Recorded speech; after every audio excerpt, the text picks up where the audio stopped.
You felt it in the air today. Cold weather is coming. So what are counties doing to help those experiencing homelessness this winter? Here in Davis County, they want to try something a little different.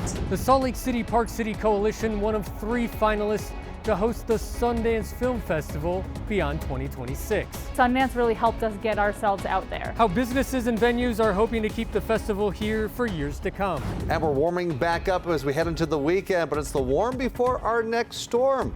What will that next storm bring? I'll let you know. It's our job to take steps to safeguard their health. Plus, on bad air days like yesterday, how do schools decide when it's time to keep students indoors?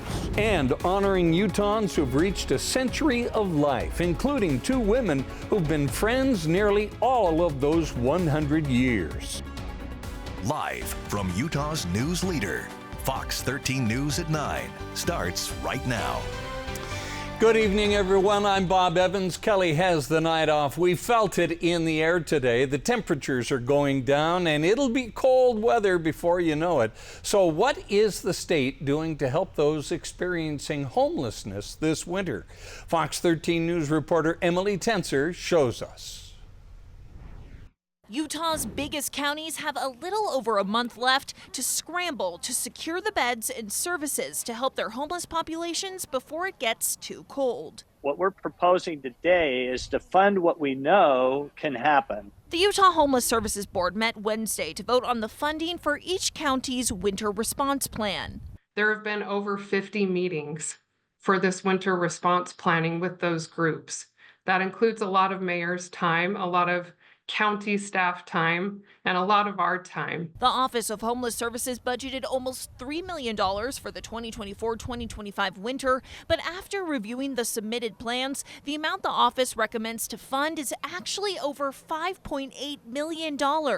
Here's the county breakdown. Notice how Salt Lake is significantly higher than all the rest at over $5 million. Trisha Davis says that number will most likely go up. What we are presenting to you today is what we know at this moment in time. Of all the plans, Davis County wants to try something new. Officials there want to purchase a Dignity bus from the organization The Source. The bus would drive around the county and pick up people and their pets during a cold blue event. That's when it's 18 degrees or lower. The bus has sleeping pods, storage, even areas for their animals. Right now, it's still up in the air whether this is going to be a bus, whether it's going to be a senior center, whether it's going to be some other facility in Davis County. The board unanimously approved the funding for the compliant portions of the plans. Salt Lake, Weber, and Davis still have some areas of non-compliance, which the OHS must help them meet. That's a discussion that's going to be had with some intensity over the next week or 2. The next board meeting is October 9th. That's when they'll have to vote on the funding for the county's plans that are hopefully compliant by then. Reporting in Davis County, Emily Tenser, Fox 13 News, Utah.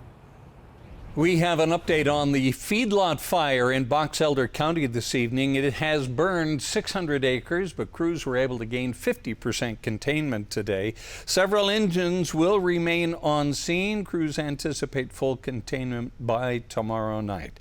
24 hours ago, Breck, we were talking about high winds and really bad weather conditions for fighting fires. Yeah, absolutely. Of course, a few fires being started over the past couple of days, and we give you updates and improvements for sure, even though we still have only 50% containment. We show you at the feedlot fire as well as Willow Springs up in Box Elder County, where right now winds out of the north at 16 miles per hour. Still breezy out there, but look at the humidity levels with these temperatures cooling off, humidity levels going up. We're at 61%. That's helping out with the situation, but temperatures near that fire at 54 degrees. Air quality also seeing some huge improvements. A lot of green here as we look across Cache Valley through Box Elder County, turning towards Davis, Salt Lake, and Utah counties. We're seeing a lot of green as well, so much improvements there. As the flow out of the north, we thought we'd tap in a little bit more smoke across Idaho, but the rain that moved through Idaho helped douse out some of those fires, so the smoke wasn't as bad today. Now as we take a look at your temperatures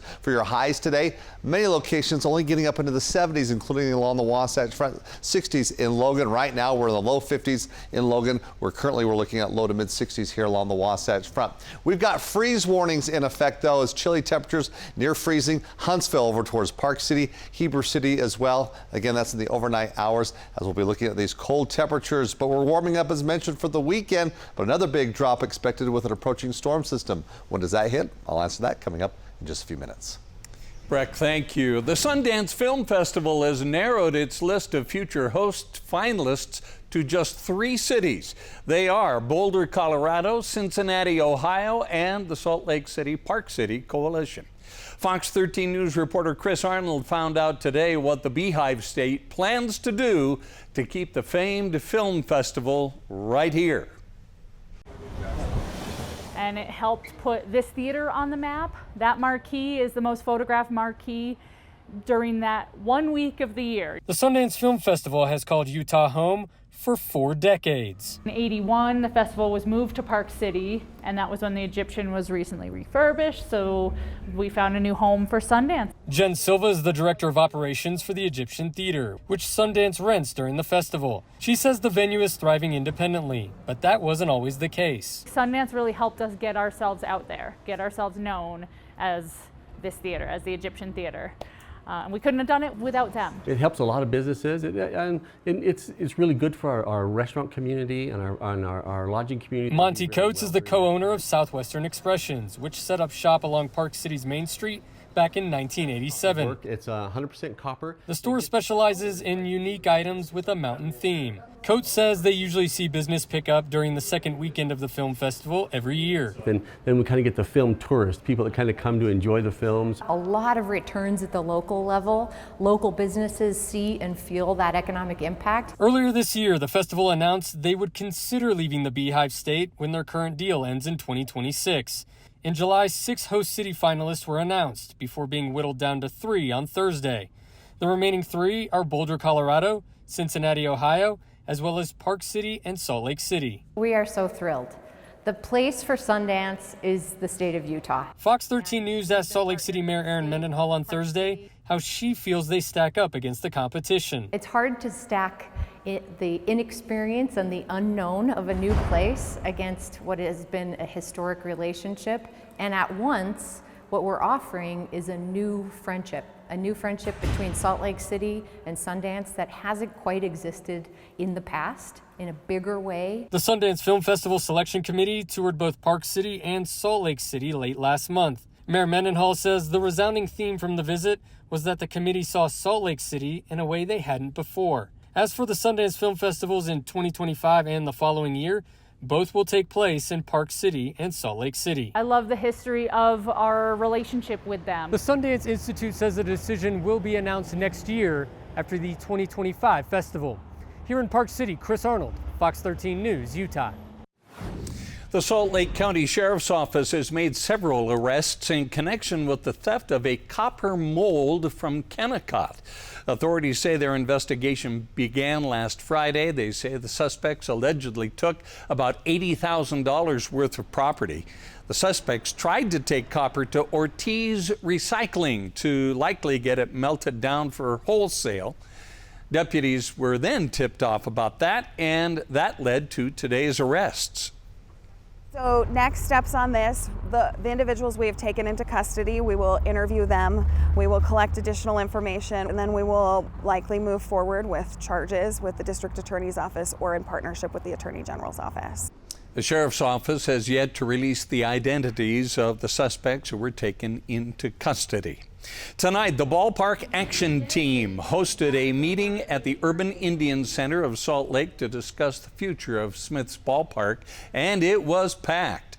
The Salt Lake Bees are wrapping up their season in less than 2 weeks and will move to their new stadium in Daybreak next year. For months, the Ballpark Next project has been in the works to determine what would come next for Smith's Ballpark. That project started with a community design contest, input from neighbors and other stakeholders, and more. Tonight, people heard from Mayor Erin Mendenhall, and the consensus was that something needs to be done. I'm hopeful we get some interim solutions in place really fast, because the truth is, it did sit empty 6 months out of the year. So this only silver lining is that we might see it more active more often, and everyone's pretty excited to help push that to happen. I would love a park, yeah. I would love to have markets, public markets. I would love to have some green space, dog park, but also small business ownership possibilities would be great. Man, the Lord's got this, so I believe that He's got it right where He wants to be.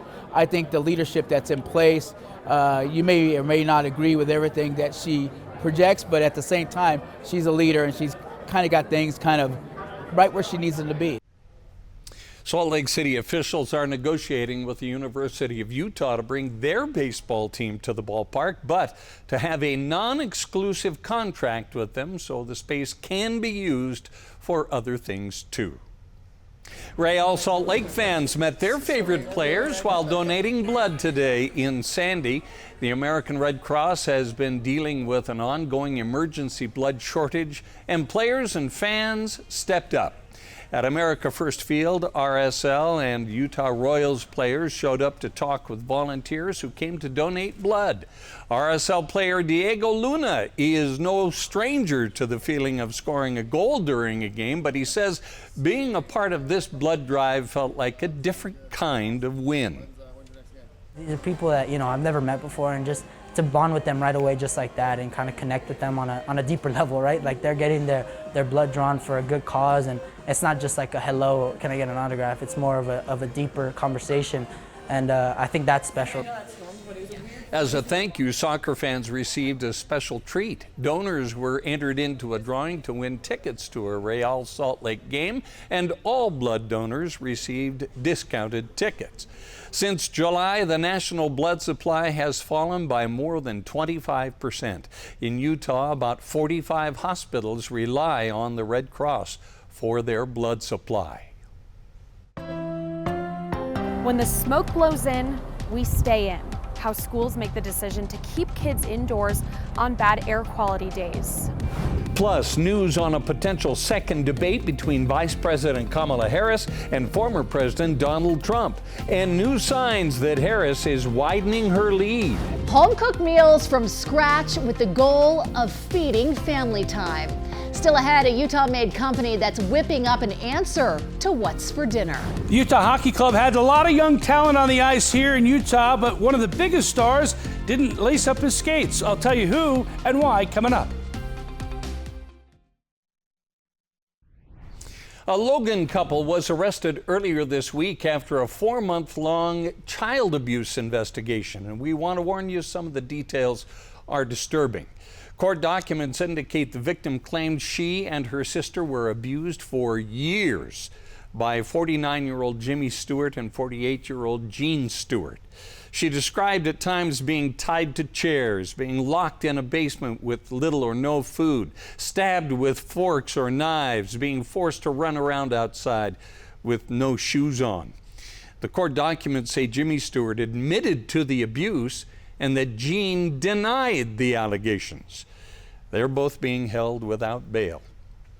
Lawmakers are pushing to hold Steward Health Care CEO Ralph De La Torre in contempt of Congress after he refused to testify about his company's bankruptcy at a congressional hearing today, despite being issued a subpoena. De La Torre's absence further intensified scrutiny over his management of Steward Health Care, which operated more than 30 hospitals nationwide, including 5 here in Utah. Steward was operating in my state from 2017 to 2023. They understaffed healthcare facilities. They didn't pay for required medical equipment. They failed to meet minimum operating standards. They refused to pay a number of vendors to the tune of about $40 million to vendors in my state. And most importantly, they endangered lives. The Senate Health, Education, Labor, and Pensions Committee is expected to hold a vote next week on criminal and civil enforcement measures. If approved, both resolutions will go to the full Senate for a vote. While the air quality in Utah has improved in the past 24 hours, It has brought up a lot of conversations about how we as Utahns adapt to the hazy skies. Fox 13 News reporter Jenna Bree explains how schools make the decision to keep students indoors on bad air quality days. I thought it was going to rain at first, and then I went outside and saw the smoke. On Wednesday, Calvin and Ellen Whitney realized the air was more harmful than it looked. I tried to go outside and do some yard work and stuff, and my eyes started burning a little bit, so I was like, that's enough of that. Went back inside. Some Utah schools canceling afternoon activities because of the poor air quality. One of our schools had a homecoming parade that we had to bring inside the gymnasium. I think we pushed the fireworks display to Friday. And I know one of our lacrosse practices had to be postponed. The Utah Board of Education's rule is that when the air quality index is above 150 or in the unhealthy category, all students must stay indoors. Our principals have access to that data, our coaches have access to that data, so that they can sort of forecast pollution and see it when it start to rise and start to make sort of some preventive decisions, right? And not just reacting in the moment, which can be a little disruptive. Kirsten Stewart says the Canyon School District has air monitors at all 5 high schools. Our students' performance, both inside the classroom and on the athletic field, really hinges on their health, right? So it's our job to take steps to safeguard their health. But the Whitneys say the smoke doesn't bother them too much as long as it goes as quickly as it came. Didn't feel like it's a normal thing, so it wasn't that big of a deal to me. I thought it was kind of cool. Now, if it's something I had to experience all the time, then no. In Sandy, Jenna Bree, Fox 13 News, Utah. Well, if you felt the cool in the air today, you're not alone, because the fall temperatures are headed our way. They are. We've got several days with temperatures that will feel more fall-like rather than summer. Of course, that's what we've been experiencing. But boy, this cooler air helping out with the air quality situation. We needed that wind change direction. We thought it would tap into some smoke from Idaho, but the front brought some rain in portions of Idaho, which helped kind of douse out some of the fires there, and smoke not as big of an issue here for today. But it was clear as I show you a photo coming up on our Facebook page from Diane in Draper. You can see the suspension bridge, and you can see the valley now. Yesterday, with all that smoke, some areas visibility down to about 3 miles. In Tooele, at one point, visibility down to about 1 mile. But we're breathing a little easier here.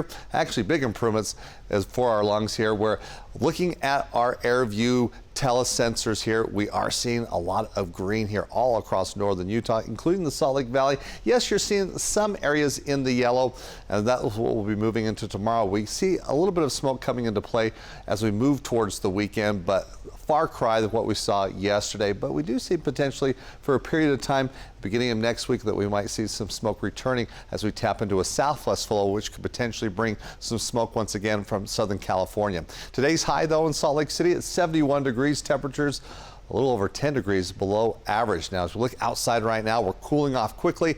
50s and 60s here along the Wasatch Front. Currently 83 degrees in St. George. Now, as we look at the air quality looking ahead, tomorrow will probably be close to moderate concern level there, and holding on to that through Saturday.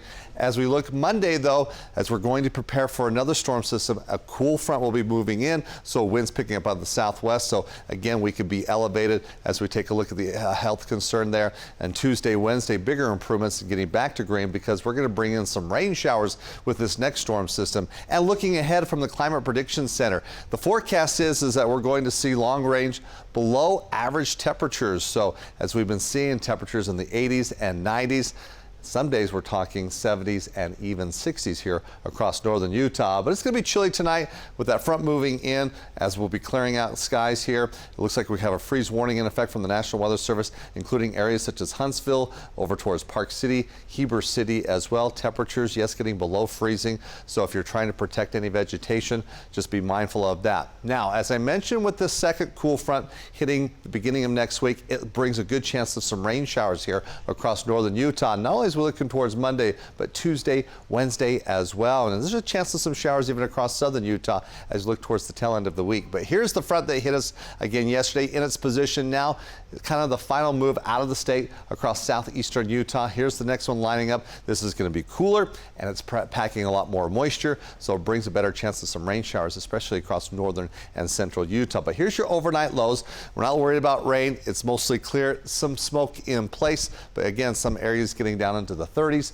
even 40s through central Utah. Looks like we drop off at 61 degrees in St. George. Tomorrow, temperatures up by about 5 degrees. I will say smoky sunshine, but still kind of comparison today, maybe a little bit more smoke, but again, not like we saw yesterday. It's low 90s in St. George. Heading into the weekend, a chance of some rain showers on Monday, then cooler temperatures. As you look on Tuesday, we're in the 70s now for northern Utah. It's mid 70s, back into the 80s. We see some winds, then some rain showers Monday, Tuesday, and Wednesday. There's your 60-degree reading on Tuesday. So those are the fall temperatures, but we get some warmer air here for the weekend. We'll be back right after the break.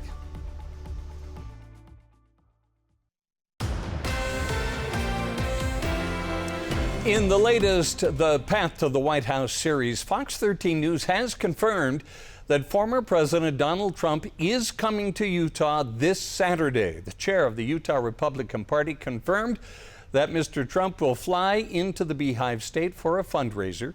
This, as he says, no more debates. And Vice President Harris widens her lead in a new poll. Scripps News national correspondent Maritza Giorgio reports. Vice President Kamala Harris has opened up a bit of a lead over former President Donald Trump. That's according to a new Reuters Ipsos poll. That two-day poll conducted after Tuesday's debate shows Harris with a 47 to 42% national lead over Trump. That's a bump after the debate, as more than half of respondents said Harris won, and 1 in 5 Republicans said Trump did not appear sharp. That debate appears to be the last. Donald Trump posted on social media he will not debate Harris again, claiming he won. Harris had already agreed to debate him again. When a prize fighter loses a fight, you've seen a lot of fights, right? The first words out of that fighter's mouth is, I want a rematch. I want a rematch. And that's what she said, I want a rematch. And I believe we owe it to the voters to have another debate. The race itself is still incredibly tight, a dead heat in most polls, a reality illustrated by Harris's campaigning in not one, but 2 cities in North Carolina Thursday. Meantime, in Georgia, 2 more election interference charges former President Trump was facing were thrown out. The judge said they fall under federal law, not state. Trump still faces 8 of the original 13 charges in that case. Maritza Giorgio, Scripps News. Cleanup is underway after Hurricane Francine made landfall in Louisiana as a Category 2 storm yesterday. It weakened to a tropical depression this morning, but brought strong winds and rain with it, knocking out power to more than 400,000 people in Louisiana and Mississippi. Flooding is also a major concern in the aftermath of the storm, which is one of the costliest and deadliest aspects of hurricanes. The good news is there hasn't been any immediate reports of deaths or injuries. There is new information about how last week's shooting at Appalachian High School in Winder, Georgia unfolded. The Georgia Bureau of Investigation says the 14-year-old, who's accused of killing 2 students and 2 teachers and injuring several others, snuck a gun to school in his backpack. Officials say the teen asked his teacher if he could go to the front office to speak to someone. The teacher allowed him to leave and take his belongings with him. They say he then went to the bathroom and hid from teachers before returning to the class with an AR-style rifle and began shooting. A judge has declared Amendment D void, but it won't be disappearing from the ballot. I'll explain why coming up. How an event here at Utah Valley University is helping Hispanic businesses grow locally and learn from leaders from across the world. She's serving up healthy meals and rescuing families from fast food lines. How a Utah mom's idea is now helping other moms from the dinner time crunch in this week's Utah Made. The Pac-12 made a big news today, and it could affect Utah State. I'll tell you about that coming up.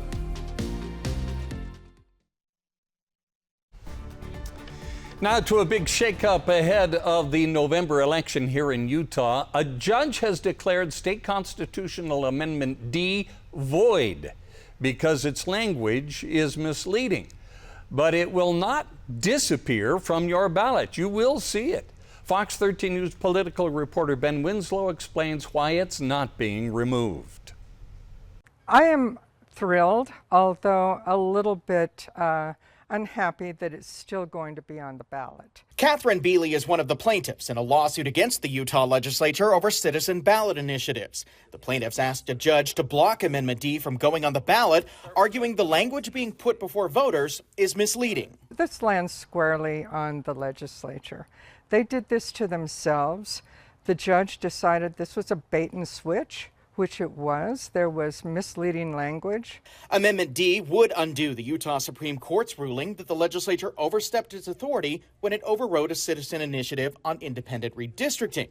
The legislature then called a special session, arguing the court's ruling could open the floodgates to more initiatives and tie their hands to fix any problems with the ones that do pass. They advanced an amendment for the public to decide. But the ballot language focused less on overriding the courts and more about blocking foreign spending and increasing signature gathering times. In her ruling, Judge Diana Gibson wrote that she can't say Amendment D's language is fair and accurate. Without transparent, accurate, and complete disclosure about the amendments, there can be no meaningful right to vote. Republican legislative leaders blasted her ruling, saying in a statement, "We are extremely disappointed by the lower court's policymaking action from the bench. It's disheartening that the courts, not the 1.9 million Utah voters, will determine the future policies of our state." Lawyers for the legislature plan to appeal again to the Utah Supreme Court, the same justices who issued the original ruling that started all of this. We expected them to appeal because they are so mad. I'm sorry, the legislature is just apoplectic. They need to calm down. They need to start thinking about the voters and what the voters need. They need to believe that they are the representatives of the voters and just start over. This is not a good way to run a government. Ballots will still have Amendment D on them because of printing deadlines and the chance it could still be overturned on appeal. But under the judge's order, any votes cast on Amendment D will not be counted. Lieutenant Governor Deidre Henderson took no position on the ballot language, but she tells me she has directed county clerks to comply with the court's ruling. At the Matheson Courthouse, Ben Winslow, Fox 13 News, Utah. Today, the Goldfish Cracker Production Facility in Richfield completed a $160 million expansion project. The plant added new production lines, a massive oven, and increased warehouse space. Before this expansion, this facility churned out 80 million pounds of goldfish a year, but now it can produce about 120 million pounds. 450 people that work here. It's a huge sense of pride. We've been in operations for 50 years, and so to have this expansion at this milestone year is even that much more special. Of course, expansion means more jobs. This Goldfish Cracker Bakery plans to add 85 more positions over the next 3 years. This week in West Jordan was the 36th annual Centenarian Celebration in honor of Utahns who have reached their 100th birthday and beyond. Fox 13 News reporter Mark Blaine introduces us to two lifetime, long best friends who found each other again at the celebration. When Utah residents turn 100, they automatically become members of the Governor's Century Club. And in greeting some of those members, Governor Cox was in for a surprise when he met Lugene Ogden and Margaret Timoney. We've seen some pretty cool things happen here, but we've never seen this. This is really remarkable. And they're doing a story on you now. Yes, we are, Governor. Lugene and Margaret are both 101 years old and grew up together in Richfield. However, they hadn't seen each other in recent years and had no idea they were in for a reunion. Their reaction when they spotted each other was wonderful. I saw her daughter and recognized her. And then one of my kids said, "Oh, Lugene's here." The two say they've been best friends since they were 6 years old. and believe they're the only ones still around from the 104 students that made up the Richfield High School graduating class of 1941. Well, as far as we know, we don't know anybody else that's still living. They say the key to reaching the century mark in age is rather simple, and Lou Jean isn't shy about sharing her theory. Well, I think we lived a long time because we was doing things we like to do. We like to golf, go golfing all the time, chip and putt mostly. That's impressive. And I ride in a cart. And the two plan to ride out their close friendship that's in at least its 95th year. Are we going to see you back here next year? I hope so. Of course. We'll be just still going strong. Still going strong at 101 and counting. Mark Blaine, Fox 13 News, Utah. Lou Jean and Margaret. Wow. And they didn't know that each other were going to be there at the celebration. Isn't that cool? And now they can go golfing together. Yeah, golfing at 100. The only 100 I see is my score. Best friends since they were 6. I know, that's impressive. I think 100 is the new 80 for them. All right. Okay. Thank you so much. Way to go, ladies. Congratulations. Well, coming up, helping Utah's Latino business owners. We'll take you to a special conference that took place on the campus of Utah Valley University today.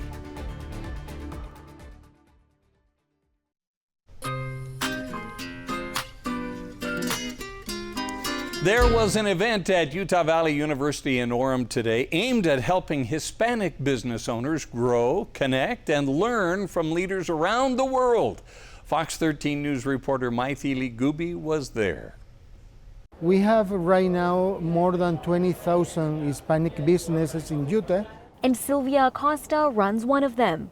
I'm an attorney and I'm the co-owner of Trujillo Acosta Law. Many like her attended the Doing Business with the Utah Hispanic Community Conference at Utah Valley University to network and understand how businesses work in other Latin American countries too. I believe that it's important that I learn about international businesses because I believe that Utah is becoming more international every day. Why I think you see, for example, the fastest growing group of business owners opening businesses in the country is Latina women.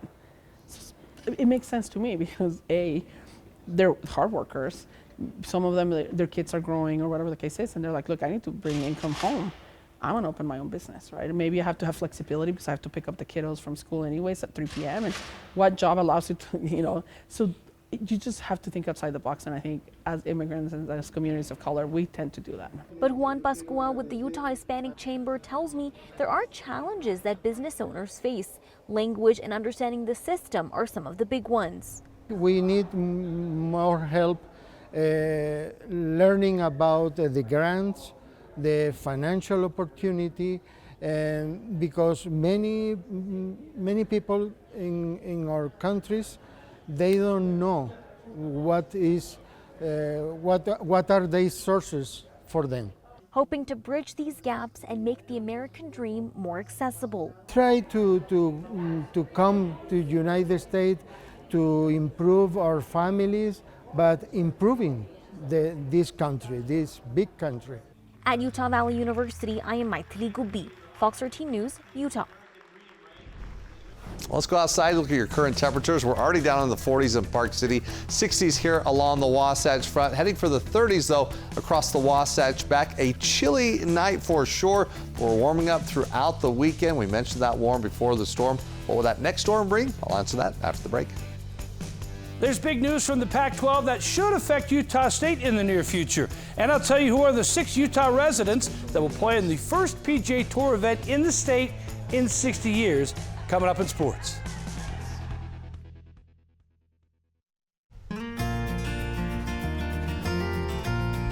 A Utah mother is cooking up family time and her business is taking off. Fox 13 News anchor Kelly Chapman takes us behind the scenes at dinner time meals in Draper in this latest edition of Utah Made. It was President Ronald Reagan who said all great change in America begins at the dinner table. And one Utah entrepreneur so believes in that, she modeled her entire business off that quote. I recently visited her kitchen to see how she's cooking up this edition of Utah Made. At Dinnertime Meals in Draper, their home-cooked business was created with one simple core belief and mission. It's like, how can I help moms out? Like, I'm home with all my kids. Maybe I could help make some of them dinner because I just feel it's so important for families to gather around the dinner table. With that in mind, Sarah England, the company's founder and owner, and mom to 11, tells me she gets it. It's hard getting food on the table. And I was like, how can I help moms out? Like, I'm home with all my kids. Maybe I could help make some of them dinner because I just feel it's so important for families to gather around the dinner table. So creating a solution to a problem 7 years ago was a natural fit. We're busy. Moms are busy. And I just want to be part of their tribe. Starting out of her home kitchen and growing now into a storefront in Draper 2 years ago, Sarah says what they make is simple. It's a made-from-scratch dinner that's delivered right to your house, so all you have to do is gather your kids and have a family meal. Taking the complication out of what's for dinner. Trying to get kids to sports and homework and piano. And this just makes it a little bit easier for us to get what we really want as moms, that time with our kids. It's what we all want, it's just time with them. Dinnertime Meals rotates through 40 recipes prepared by a handful of staff, offering homemade meals Monday through Thursday for in-store pickup or delivery. A business model Utah families are quickly taking note of and appreciating the Utah-made roots. We'll always be here in Utah. And this Utah mom who hopes to bring back home cooking one evening at a time. If I can be the rescue person instead of running to the local drive-thru and you can get a homemade cooked meal and still gather your family and feel really good about it, that's what I wanted. You can learn more about Dinnertime Meals by visiting them in Draper or on their website, dinnertimemeals.com. And if you have a homegrown, local Utah-made business, I would love to hear about it. Email me at kelly.chapman@fox13now.com. In studio, Kelly Chapman, Fox 13 News, Utah. As we look at the smoke situation, definitely seeing some improvements. The smoke really not Utah made, a lot of it coming from California yesterday. Some lingering smoke today. Excuse me, I feel like I'm getting that smoke in my lungs where, yeah, I've been just suffering a little bit here over the past 24 hours, itchy eyes, but we are breathing a little bit easier today as we're looking at air quality pretty good here across northern Utah. Temperatures right now, it's definitely cooler. We're in the 60s. You might want to open up your windows, but it might be a little too chilly to do so, especially if you're across the Wasatch back, as we will have some freeze warnings in effect, where several locations look to get down into the 30s.